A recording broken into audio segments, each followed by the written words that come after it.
being joined this afternoon.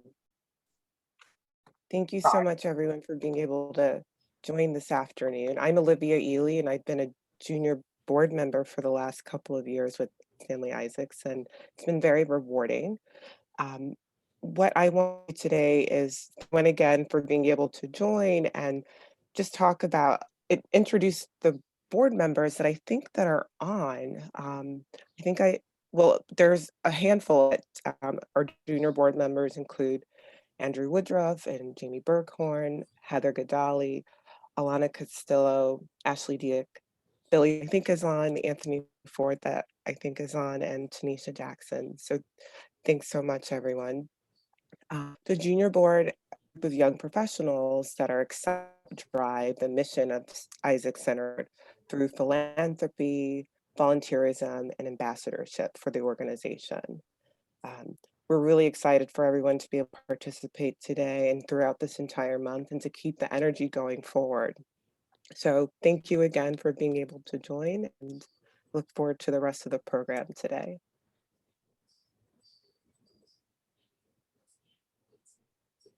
Great. Thank you so much, Olivia, and thanks for all the junior board members, senior center members, and other friends that are here today. The first thing we're going to do is I'm going to play a short, a documentary short that was just released on PBS. It was created by Emily Schumann, and it features Michael Cusimano and a friend of mine, his partner, Michael Apuzzo. It's just about 12 or 15 minutes, and I think it has a little bit of everything, some laughter, some seriousness, some gravity, and I hope that you enjoy it as much as I have. I think I've watched it several times now. So I'm just going to mute myself for a minute to, we want to skip the ad part of the ads that are going to show on YouTube, and then I'll play the video, and then we can discuss it. If everybody has questions, I can try to answer them.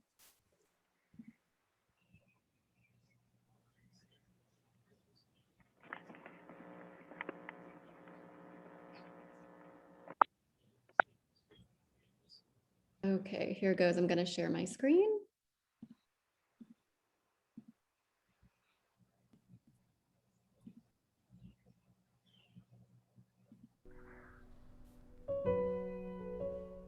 I started doing her backstage and everyone was asking, who is this Russian woman? Who is this person?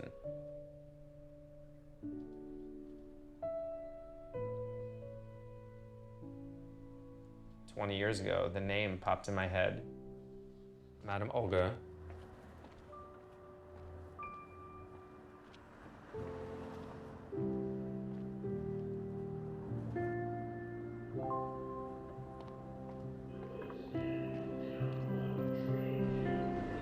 I wish Olga was my teacher when I was a kid.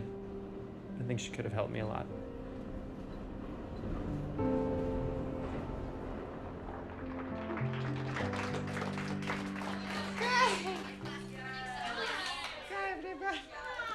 More sharp legs.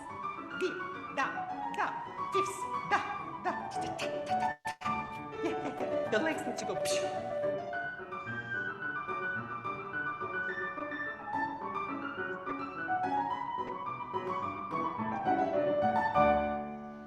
Love is the most beautiful thing you can have in the life. Yeah? If you don't catch the love, you really don't catch anything. Love for each other. Love for the world. Love for yourself. Most of all, yourself. Okay? So let's dance for love.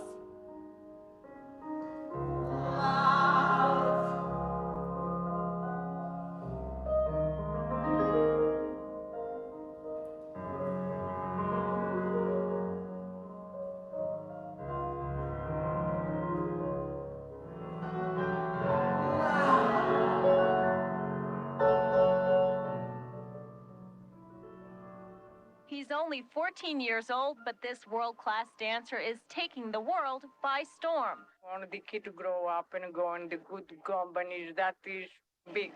I was very proud of myself and looking forward to the future. A future, Michael says, includes a spot with the American Ballet Theater. In St. James, Patricia Hsu, News 55.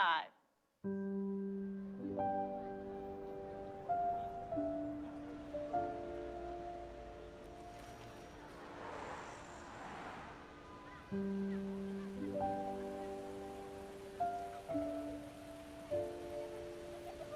was the youngest male dancer ever in the American Ballet Theater. And I have amazing memories, and I have a lot of fear. A lot of fear.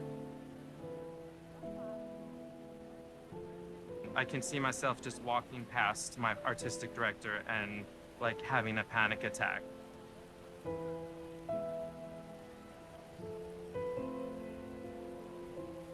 I hated myself since the first day I was told, we could really work on that part of your thigh right there.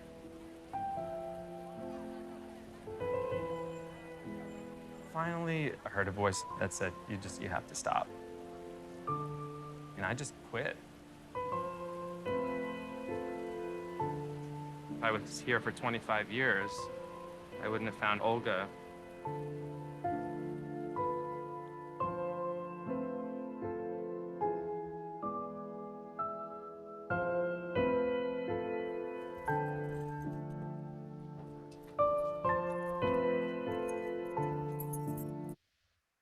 With MailChimp's Creative Smarts, simply enter your website. Get beautiful designs drawn from your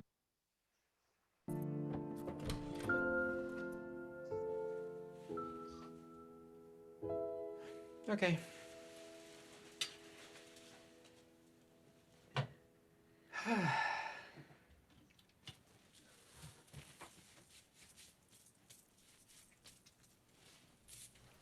It's a release. It's a release to become someone else.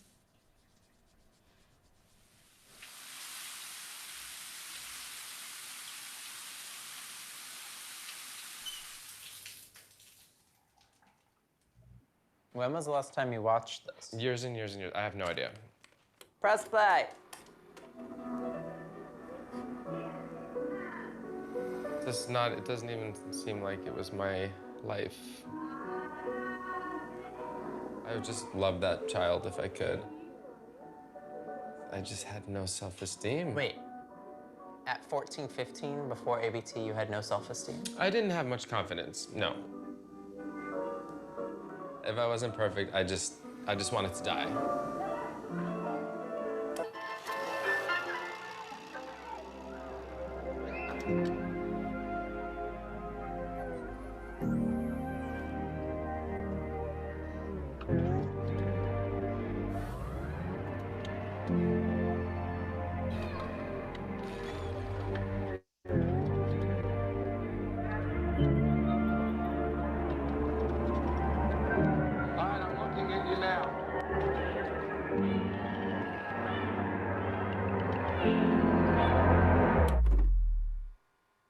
That was really good. Oh. Oh my God.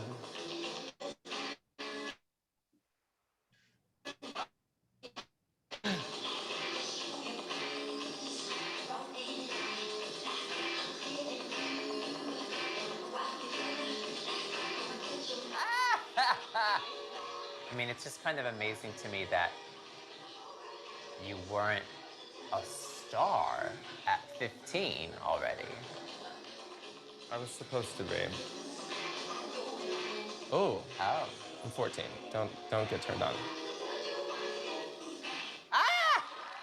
The end into the second split was everything. Oh my God. That was good, Mikey. Thank you, my love. You were good.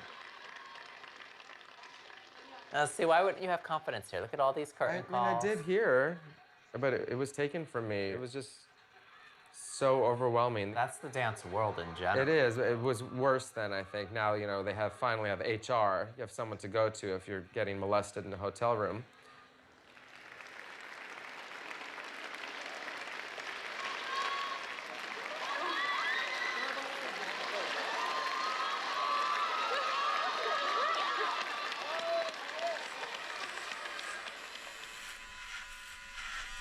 When you take advantage of a young person and their self-esteem drops, I felt so powerless.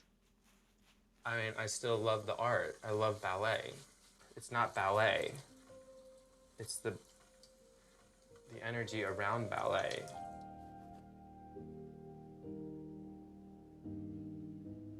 And Olga is a way to still do ballet, but give ballet to people in a way that is joyful.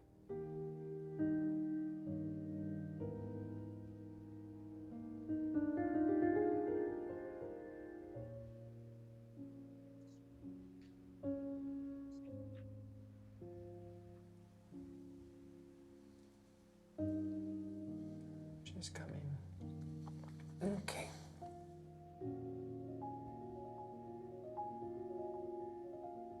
Hi. How are you? Nice to see you. What is your name? Donovan. Nice to meet you, Nice. Donovan. Nice to meet you too. I am meeting Olga. Where are we going? To the class? I'm ready. Come on. I want you to do the clap part. So proud, so Russian. You look like a little Russian girl. Are you Russian? I want to talk to your mother. Okay, you're going to do the claps and you're going to be proud to be little Russian girl. Look, I'm Russian girl and I'm proud to be Russian. Do it. Yes, yes, yes, yes, yes. Good, good, good, good. Baby, thank you. Everybody is Russian today. Partigiano, portami via. Oh, bella ciao, bella ciao, bella ciao, ciao, ciao. Se io muoio da partigiano, tu mi devi seppellire.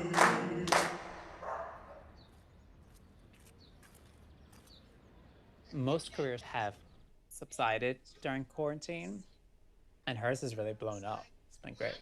That first class I remember, it was right during the start of the lockdown. She had like 350 people, and I think it just like gave everyone some spirit, something to look forward to during like the most horrible time. Okay, give me 1 second, everybody. I'm just trying to do the gallery so I can see all my students. Wonderful. Rang de jambe, plie, plie, rang de jambe, circle, front size back. When you're in Madame Olga's class, Mikey's not there, and everything's just supposed to evolve around her. She is like the star from Russia. This is your tempo. Can you count? I hope so. 1, 2, 3, 4, 6. Attitude. Pull up. I don't care if it hurts. Get your leg up. Yeah. Beautiful guys. Listen, I can talk turnout and feet and extension. All these things, of course, are important. But what I want to give you most of all is self-love. If you love yourself, you won't hurt yourself. And then you won't hurt other people. It's that simple, I think. Maybe it's just been that simple all along.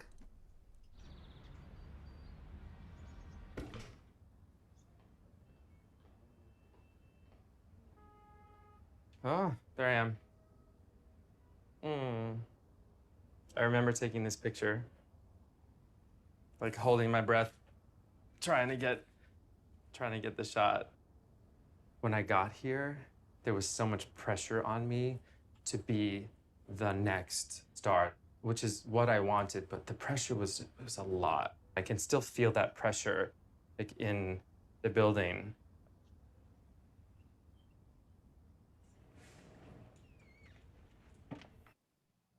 Count on the experts at Vero Beach Pressure Washing to get the job done right the first time.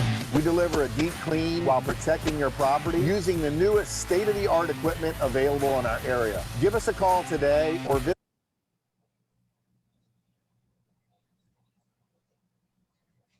us at VeroWash.com.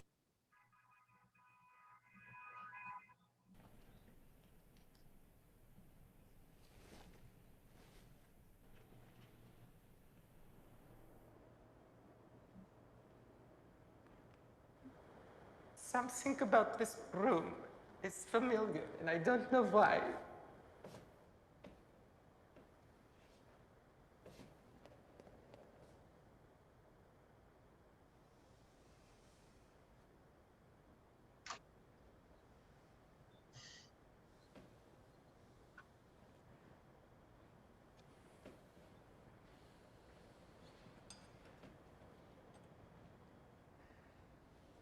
He's here. He's right here.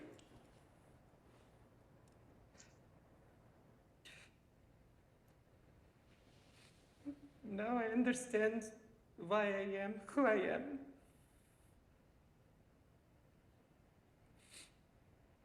I'm supposed to be here to help him.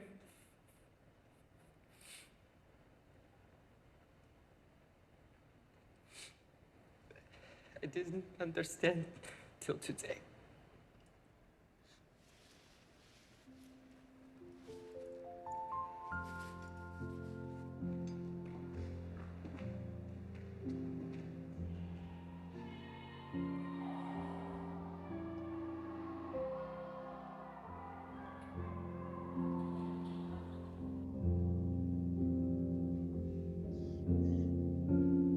It's all just making sense.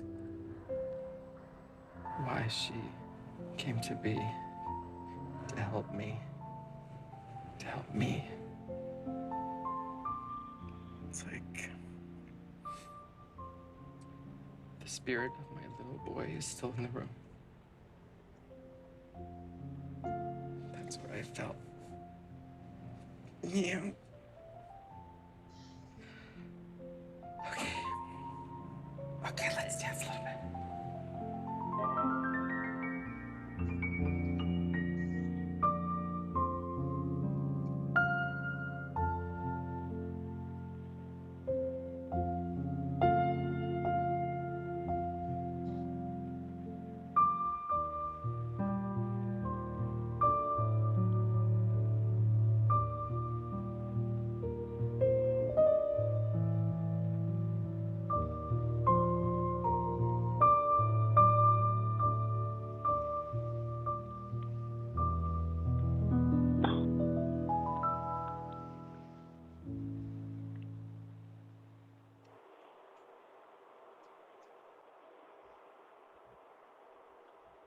There we go. Sorry about the commercials, guys. Didn't have a paid YouTube account, so it was a little bit interrupted there. Before we move on, anybody have any feedback, comments, responses to the documentary? Maren, it was full. Thank you so much for bringing that to our attention. And that's your friend? Is that your friend? So Michael Apuzzo, who you see sort of making, he's like the comic relief in the, Mikey's partner, Michael Apuzzo, is a friend of mine. He's actually a dancer with the Paul Taylor Dance Company, a modern dance company. And yes, he's a friend. And so I've gotten to know Mikey through Michael, and their friend Emily, who is a documentary maker, made this, I think, just gorgeous short recently, and it's gotten several awards and been rather celebrated. It was just released on PBS, and I was lucky because I'm friends with Michael. I got to go to a little private screening of the film when it sort of was first released, and at the end of it, Emily and Mikey did a little Q&A, and someone asked, at what point, when you were sort of doing this filming and exploring, at what point did you realize what you were making, what was going to be the message, what was going to be the story here? And Mikey said, I don't know, until I saw the film, he said, I thought we were making Mrs. Doubtfire. And obviously that didn't turn out to be the case. I think, he discovered something about himself and kind of, dredged his childhood and, some of the trauma that he'd experienced as a child, as a dancer in a grown-up world. It just turned into, something very beautiful and weighty. Thanks, Olivia. I can't wait to see what happens next. I feel like that could be a series. I agree. Someone else asked if there was, a full-length feature in the works, and they said, well, it's not out of the question. I agree. I will say that, although Mikey's American Ballet Theater career was, he left, he cut it very short and didn't pursue that. He then turned to Broadway and had an extremely successful Broadway career for the last 15 years. So don't feel too bad. He did, he turned from one very specialized talent to another, and sings and dances. He was in Chicago for many, many years on Broadway, and Oh, wow. he's doing great. Good. Good. Yeah. Thank you. Thank you so much. I hope everybody enjoyed it. And yeah. Oh, I have a question. So he's teaching classes as Mrs. Olga online now during the pandemic? Yes. I believe the handle is hashtag Madam Olga, and then I think it has a V at the end, Madam Olga V. And you can follow Madam Olga. Now, Mikey teaches classes around the city at Broadway Dance Theater and Steps, and a bunch of different places where people of all different dance levels take classes, and he does teach some classes as himself, as Mikey. But yeah, Madam Olga has had a huge following, especially during the pandemic. And I'm one of the people who during the pandemic had to turn from taking my usual ballet classes in a classroom in a studio with other people to doing it at home, holding onto my kitchen counter. And so I can attest to, those teachers who were able to translate not just their dancing and their instruction, but just like their heart and, that connection that they can make with you, even though they can't see you and you're sort of online at this distance, that it has meant a lot to me during the pandemic. So Madam Olga was one of those people. But yeah, you can follow her. Erin, it sounds like we need to get Madam Olga to the center. I would love that. And I'm sure that she would love it as well. I did invite her today, and she wanted to accept, but it takes a while. It's quite an effort to sort of change from Mikey into Madam Olga. So we didn't think, the virtual format was probably the best way to do that. But she would be delighted. Come and meet you. That would be wonderful. And thank you for sharing it. It captured many of the true themes of Pride too. It's really special. Thank you. Thank you so much. I'm glad you enjoyed it.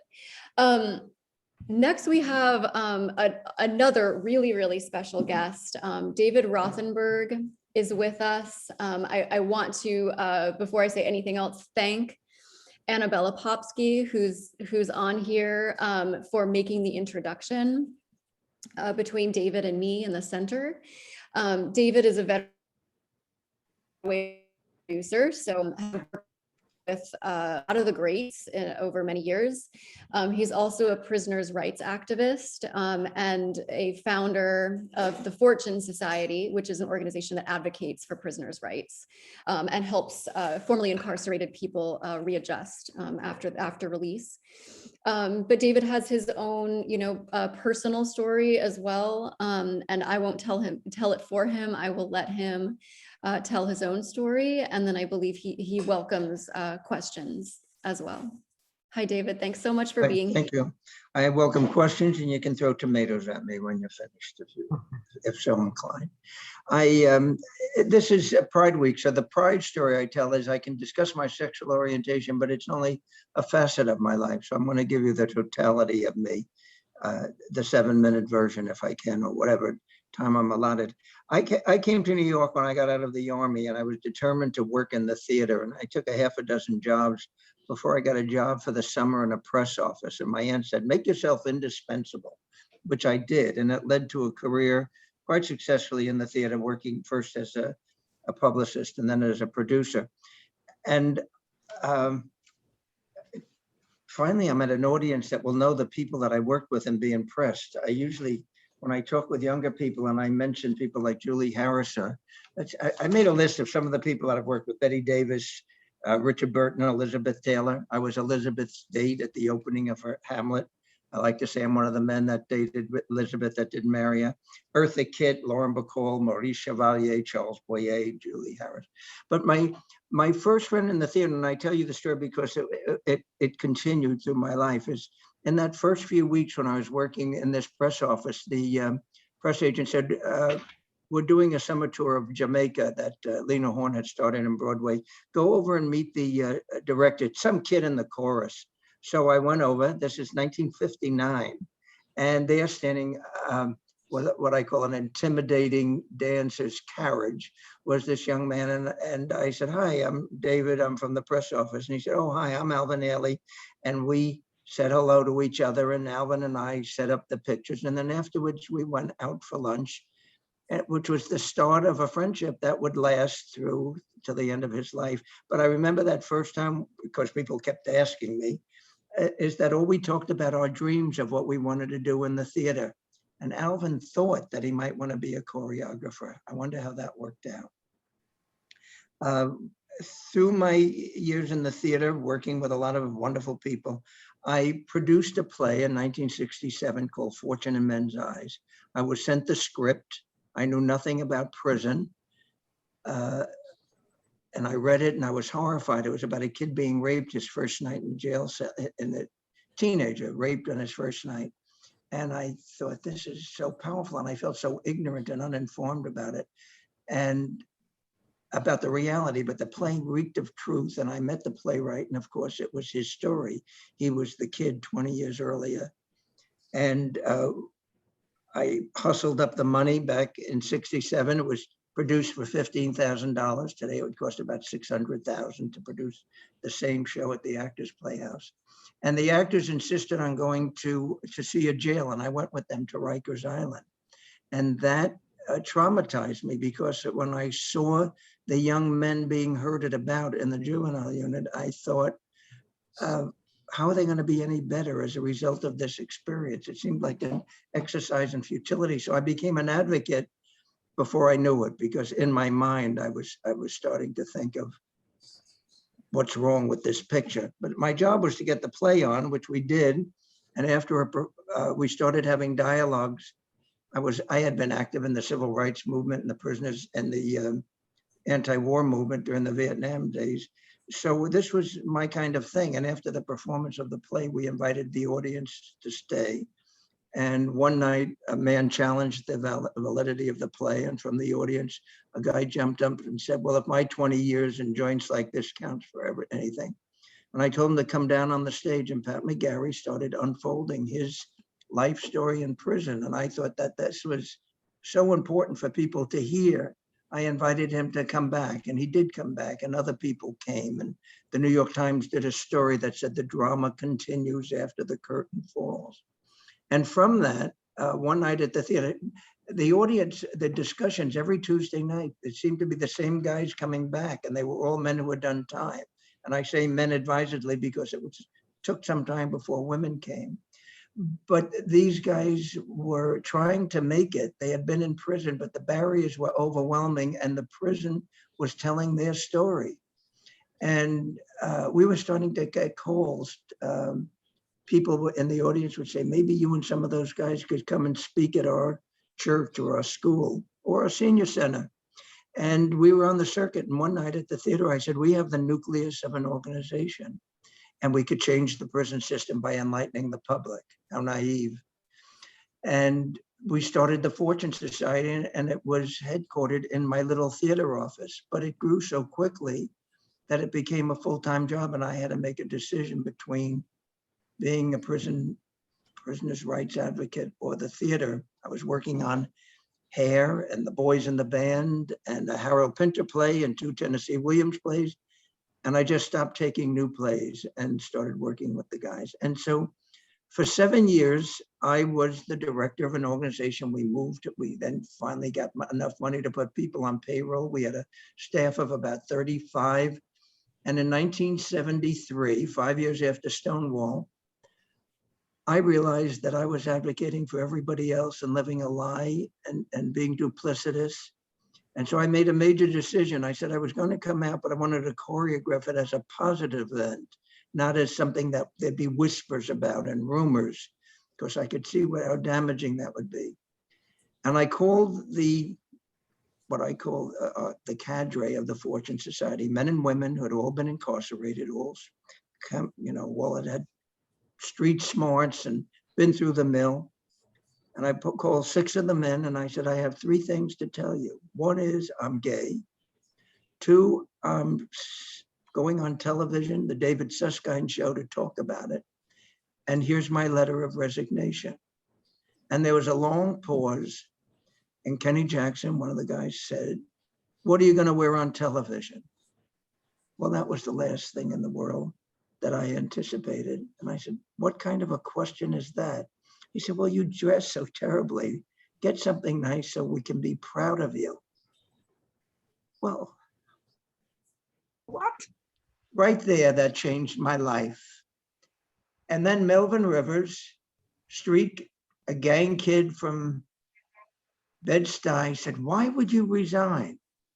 And I said, "Well, maybe my coming out would affect the organization." And he said, and I told him years later, it was the most sophisticated political comment I've ever heard. He said, "You stood by us for 7 years telling us to be honest about our lives. Give us the opportunity to stand by you." I didn't even know I had the right to ask people to stand by me. And then they all looked at each other, and Kenny said, "Can we get back to work now? We have important things to deal with." And I did go on the Susskind program. And in 1973, that was news. They had a people section in the Times. I remember I was in between Hubert Humphrey's gallbladder operation and Tito's 80th birthday, my coming out. The New York Post said, "Prison advocate says I'm homo." So funny things happen when you, and my life went on. But I think for the generation of which I'm part, I want to share with you that the other thing that I had to deal with was my family. My mother was still alive, my father not. I had lived a duplicitous life with my family. And I had written a letter to her. My friend Jean Bach had seen, who I confided to and everything, gave the letter to Liz Smith, who was a columnist at the time. And Liz Smith wrote a mother book and ran my letter. And then a few years later, a man named Andy Carroll called me, and he was putting out a book called Letters of a Nation, and asked if my letter could be in it. So my letter's there along with Martin Luther King and George Washington, Cotton Mather, Eleanor Roosevelt, Malcolm X. My letter to my mother. Do we have enough time? I just want to read it to you, if I may. Dear mother, for weeks I've been flirting with the notion of sharing some truths about myself with you, and have arrived at the juncture where honesty and love can meet. Can you all hear me? Yes. Yeah. For the first time in my life, I'm beginning to get a sense of contentment and self-acceptance. And this is important to our relationship, son to mother, mother to son. I've held back with you, filled my being with moody silences, and I've now realized were underlined with fears of rejection. It is my deepest hope that as I have learned to accept myself, it will fill in some blank spaces of our friendship and of our love. This is all by way of saying to you that I have at last accepted the truth about myself, and in doing so makes my life bearable. An enormous weight has been lifted. It's that I am and always have been homosexual. Growing up in New Jersey, unknowing and affected by small town mores, I felt cursed. I saw myself on the outside looking in. Now I've learned that that I'm a total human being with much to be proud of and much to offer in it. And my sexual orientation is a problem only if I permit it to be. And if I am obsessed with the rejection of an unknowing outside world, I can no longer live in fear with suspicions of what some unknown third party will think. I've talked with parents of other homosexuals about talking or sharing this with you, and they've urged me to do so. And I do so now in the hope that you will accept me as I've accepted myself, and in turn am a happier person. Parents I've heard often lament, where have I failed? But since my life has been filled with purpose and meaning, your question should be rather, how have I contributed to this success? This letter is written to you with the enormity that I hope you can understand, with tears running down my face, because at last I'm asking you, whom I love with every ounce of my breath, to accept me as I am, not in pretense. I'm your son with a growing sense of freedom who loves you. And my mother wrote back that she was sad for all the years that I felt that I couldn't share with her. And I went to visit her in Florida, and we had the first honest discussion we ever had, and I was about to be 40 years old. I've written a book. That's me at 40, so you can see I was once young. The book is a memoir of my life, my work in the theater, the work with the Fortune Society. I'm proud of a lot of what I've done. I was one of the observers in Attica during the prison riot of '71, called in by the inmates. I was the first openly gay person to ever run for city office in New York City. Blessedly lost by a close margin, I may add. Upper East Side defeated me. I won in the Village in Chelsea. Where were you all that day when I needed you? And I have long retired. I'm 88 now, and I volunteer at Fortune. I go back to Fortune. I can't wait for the pandemic to be over. We have a staff of 350 people now working with kids that have been arrested. We have an alternative to incarceration program. We have a residence called the Castle in Harlem, which is a model for people who have come out of prison. And I'm very proud, and I'm just proud of the work at the Fortune Society. And I can't remember why I was so scared about what everybody else might think, because all I remember is Kenny Jackson wanting to know what I was going to wear on television, so I wouldn't embarrass them, because they used to say I had too many coffee spots on my shirt. I'm open for questions, comments, whatever. Did I put you all to sleep? Oh, no, not at all. What a story, David. Am I the oldest person in the Zoom? I used to say I'm the oldest person of every room I go into now, and then I became the oldest. This year I was the oldest person of every Zoom. Yeah, Anybody not older than a given 88? with this group, David, but I think there might be.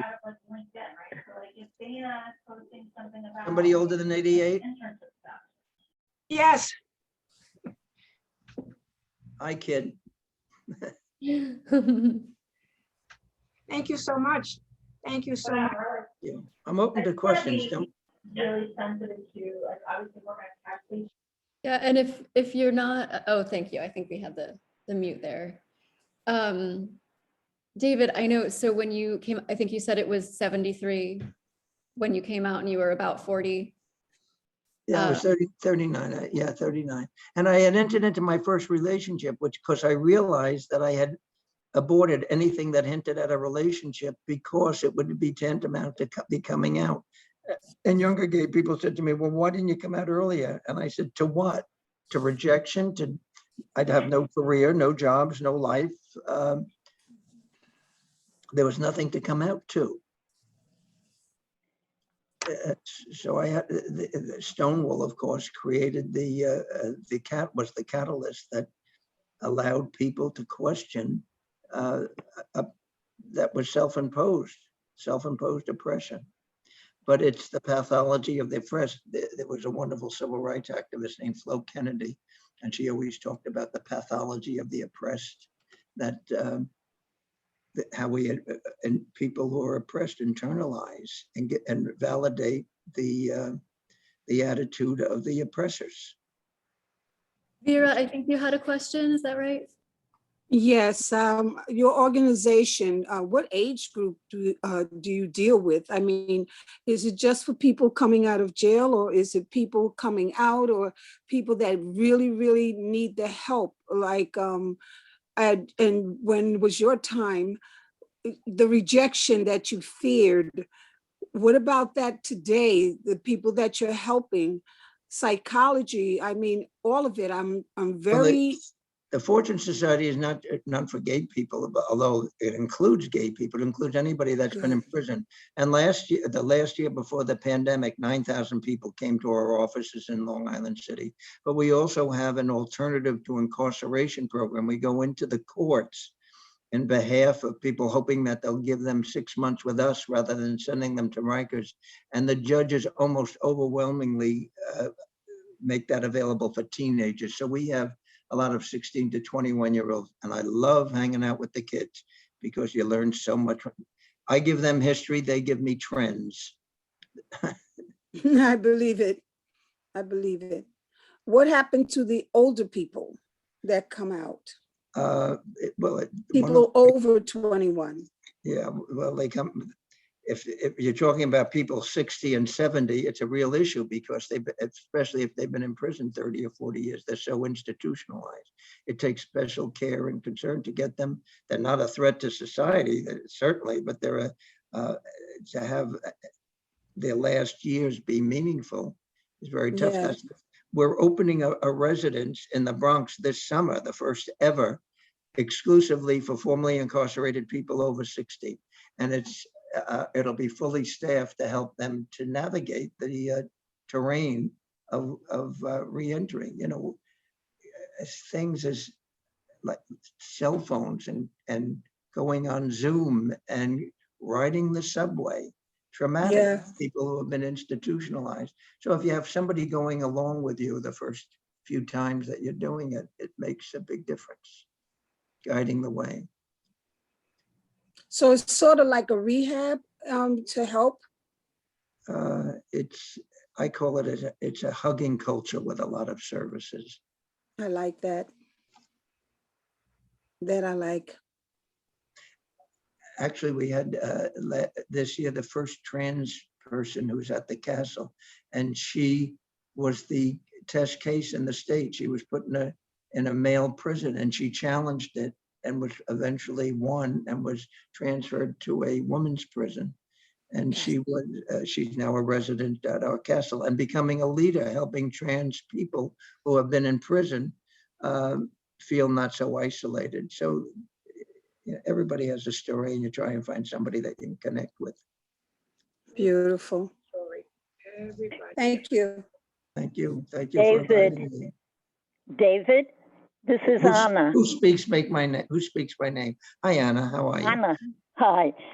Thank you She calls so much. herself, when she David, calls you're me, so modest that one thing you haven't included in your incredible life of achievement is many of us, including some members who are no longer with us, were loyal listeners to you. David is still broadcasting twice a week on radio station WBAI, Saturday mornings and Monday mornings.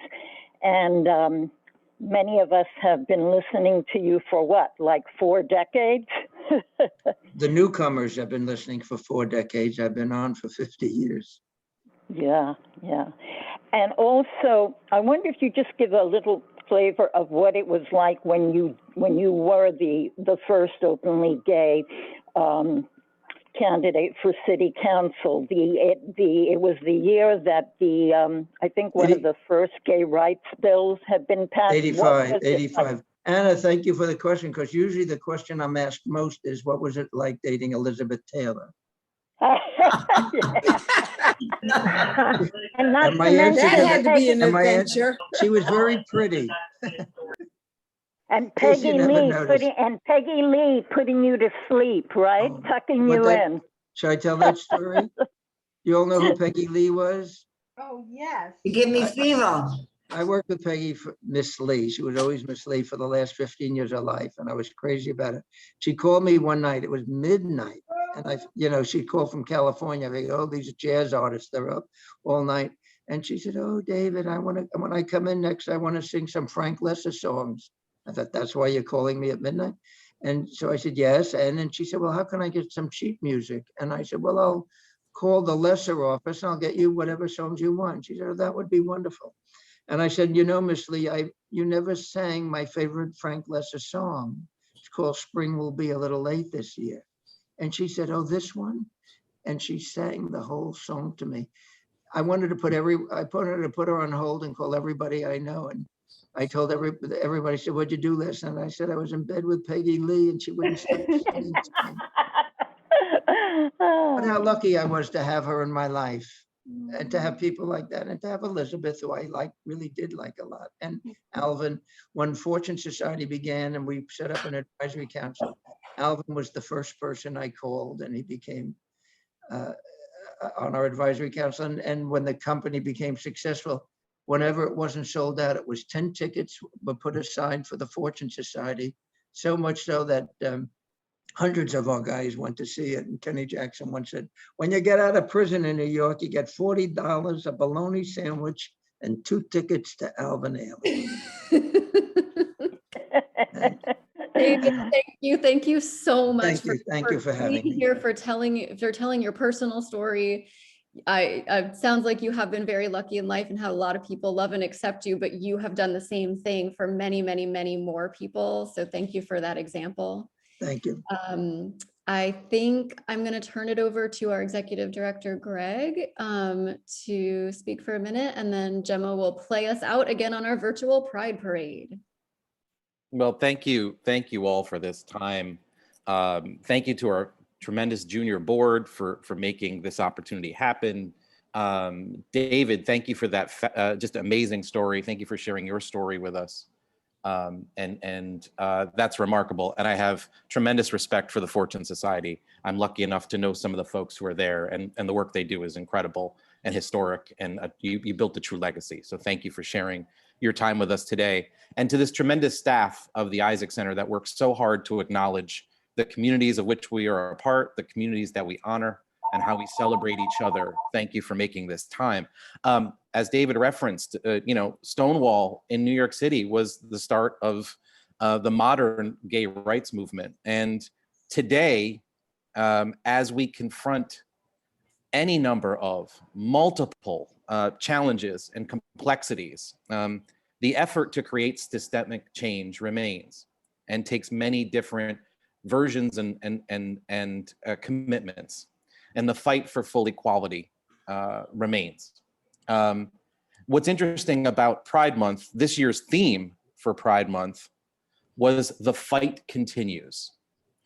And I think that is a particularly apt sort of capturing of both what it is that we share in terms of our triumphs and what it is that we acknowledge are the work, are the efforts that have to be made moving forward. So while it is that we can celebrate and honor and take pride in workplace protections and hate crime legislation and marriage equality, while we can celebrate and acknowledge how far we've come to make that happen since Stonewall, we also have to bear witness and honor and be knowledgeable of and aware of and combating the ongoing violence that exists, particularly against the LGBTQIA community.